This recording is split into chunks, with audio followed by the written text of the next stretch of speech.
जय भीम, नमो बुद्धाय. मित्रांनो, तुम्हाला एक मी रिअल फॅक्ट दाखवतो. आता आजपर्यंत अद्यापपर्यंत बी.एन. राववरती कुठल्याही प्रकारचे पुस्तकं लिहिले गेलेली नाही आहेत. त्यांनी स्वतःही काही पुस्तकं लिहिलेली नाही आहेत, पण त्यांना संविधानाचे निर्माता म्हणून कशा प्रकारे मनोवादी लोक त्यांना पब्लिश करत आहेत आणि त्यांच्याविषयी कशा प्रकारे समाजामध्ये भ्रम आणि खोटी माहितीचा प्रसार करत आहेत. तर त्याचं एक उदाहरण सांगतो. मित्रांनो, ॲमेझॉनवरती आता बी.एन. रावने त्यांच्या जीवनावरती आधारित आता एका OUP या पब्लिकेशनने पुस्तक छापलं आहे.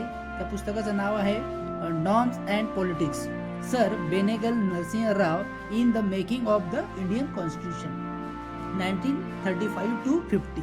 अशा प्रकारे या पुस्तकाचं नाव आहे आणि पुस्तक लिहिलं आहे अरविंद इलेनगाव.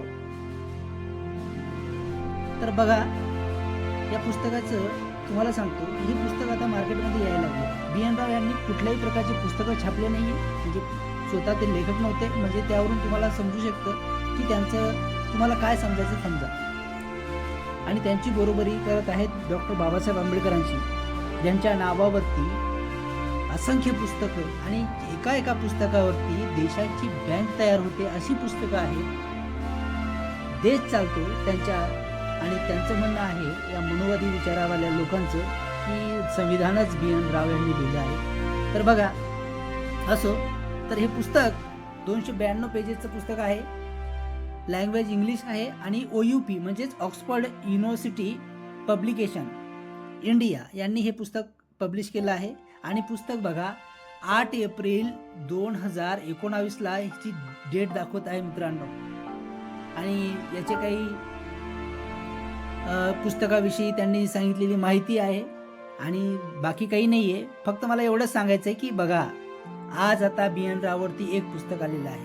आता असंख्य पुस्तके येतील मार्केटमध्ये, पण यावर विश्वास ठेवू नका. कारण आजपर्यंत बी.एन. राव कुठं होते, त्यांनी काय केलं, समाजासाठी काय केलं, कोणत्या समाजासाठी काय केलं, याचा कुठलाही थांगपत्ता नाही आहे. बाकी कमेंटमध्ये सांगा तुम्हाला काय वाटतंय.